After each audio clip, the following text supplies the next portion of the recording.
Hello friends, अपने YouTube channel पर आपका स्वागत है। आज की इस वीडियो पर लेकर के आ चुका हूँ प्यारे बच्चों त्रैमासिक पेपर जो है कक्षा 11वीं का है। विषय है अर्थशास्त्र का।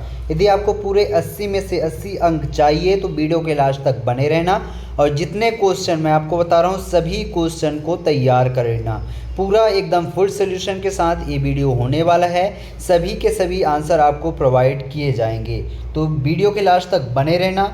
और चैनल को जिन्होंने अभी तक सब्सक्राइब नहीं किया चैनल को सब्सक्राइब कर लेना, क्योंकि मैं ऑल सब्जेक्ट का कक्षा 11वीं के ऑल सब्जेक्ट का आपके लिए पेपर लाने वाला हूं। लगातार डेली प्राप्त होता रहेगा, है ना। तो चैनल को सब्सक्राइब कर लो और इस वीडियो को जितना हो सके अपने दोस्तों में शेयर कर दो। तो पहला क्वेश्चन यहाँ पर देखो, जब आंकड़ों को समय के आधार पर वर्गीकृत किया जाता है तो उसे कहा जाता है, क्या कहा जाता है?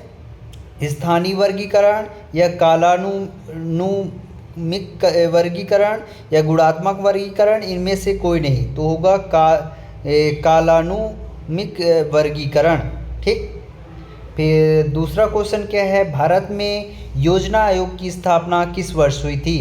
तो 1947 को या 1948 को या 1949 को या 1950 को? तो कब हुआ था?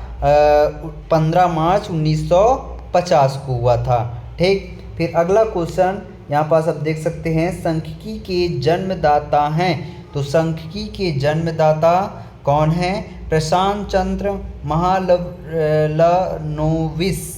ठीक, ये वाला बा नंबर। ठीक। भारत में रेल सेवा प्रारंभ हुई थी, तो भारत में कब रेल से सेवा प्रारंभ हुई थी? 1863 में या 1873 में या 1853 में या 1883 में? तो इसका करेक्ट ऑप्शन होगा 16 अप्रैल 1853 में। कब हुआ था? 16 अप्रैल 1853 में हुआ था।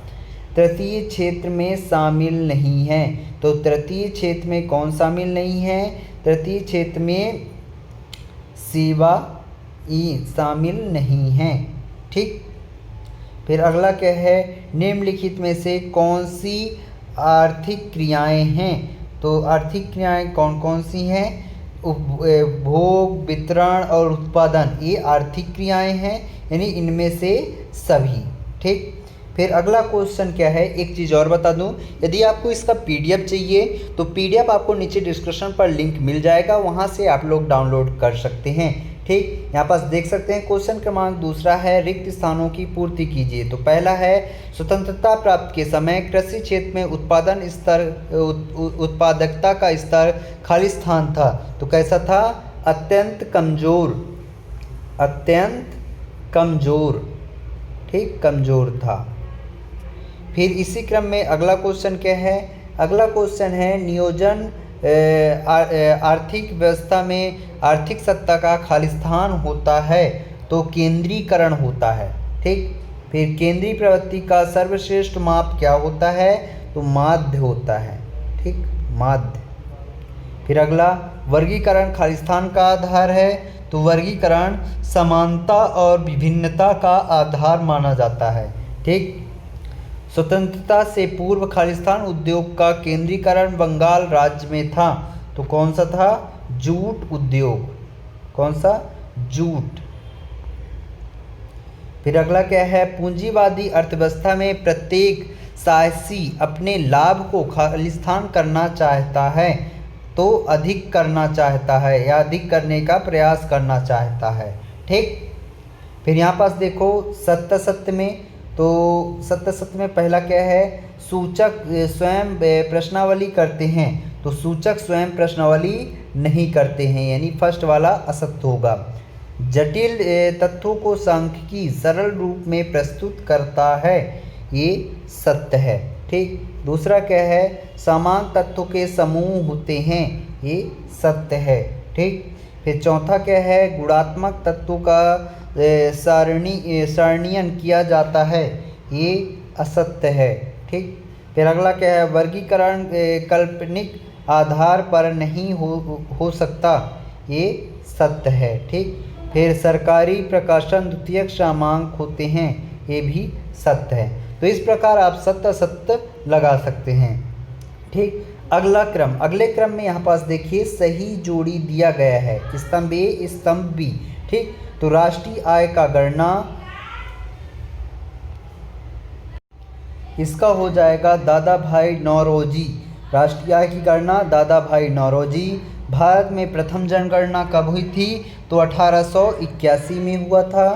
ठीक, औद्योगिक नीति का होगा 1952। ठीक, फिर इसके बाद राष्ट्रीय विकास परिषद की गणना इसका होगा 1965। ठीक, फिर अगले क्रम में उद्योग निर्माण का हो जाएगा द्वितीयक क्षेत्र। क्या हो जाएगा? द्वितीयक क्षेत्र।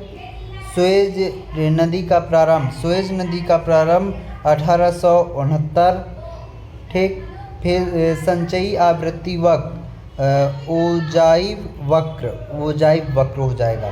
इस तरीके से आप सही जोड़ी का मिलान कर सकते हैं। ठीक, फिर यहाँ पास देखिए अगला क्वेश्चन है प्रश्न क्रमांक 5वां। एक शब्द या एक वाक्य में उत्तर दीजिए। तो पहला है अनुसंधानात्मकता द्वारा एकत्रित सामांक क्या कहलाते हैं? तो क्या कहलाते हैं? प्राथमिक सामांक। क्या? प्राथमिक सामांक। दूसरा क्या है? उस सांख्यिकी विधि का नाम बताइए जो कम खर्चीली है। तो होगा माध्य। ठीक, फिर अगला क्या है? तीसरा नंबर, भारत में जनसंख्या की गणना के लिए कौन सी विधि अपनाई जाती है? तो जनगणना विधि। ठीक, वर्तमान में आर्थिक क्रियाओं का मुख्य आधार है। तो क्या आधार है? बाजार। क्या? बाजार।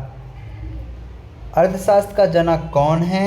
तो एडम स्मिथ। ठीक, फिर अगला क्या है? अगला है आर्थिक क्रिया से क्या अभिप्राय है? तो आर्थिक क्रिया से क्या अभिप्राय है इसको आप देख लीजिएगा। और लास्ट वाला है एक वचन में सांख्यिकी को क्या कहते हैं? तो एक वचन में सांख्यिकी को आंकड़ विज्ञान कहते हैं। ठीक, इस तरीके से आप एक वाक्य में उत्तर आपको बता दिया हूँ। सभी को आप अच्छे से तैयार कर लेना और इनके आंसर यहाँ पास आपको दिखाई दे रहा हूँ, इसको भी देख लो अच्छे से। तो यहाँ पास आप देख सकते हैं प्रश्न क्रमांक 1 का पूरा उत्तर यहाँ पास दिया गया है, इसको आप लिख लीजिएगा। प्रश्न क्रमांक 2 का उत्तर यानी रिक्त स्थान की पूर्ति यहाँ पास पूरा दिया गया है। पहला अत्यंत कमजोर, दूसरा केंद्रीकरण, तीसरा माध्य, चौथा समानता और विभिन्नता, पांचवा जूट उद्योग, छठवां अधिक करने का प्रयास। और प्रश्न क्रमांक 3 में सत्य सत्य है, तो पहला सत्य, दूसरा सत्य, तीसरा सत्य, चौथा सत्य, पांचवा सत्य और छठवां सत्य।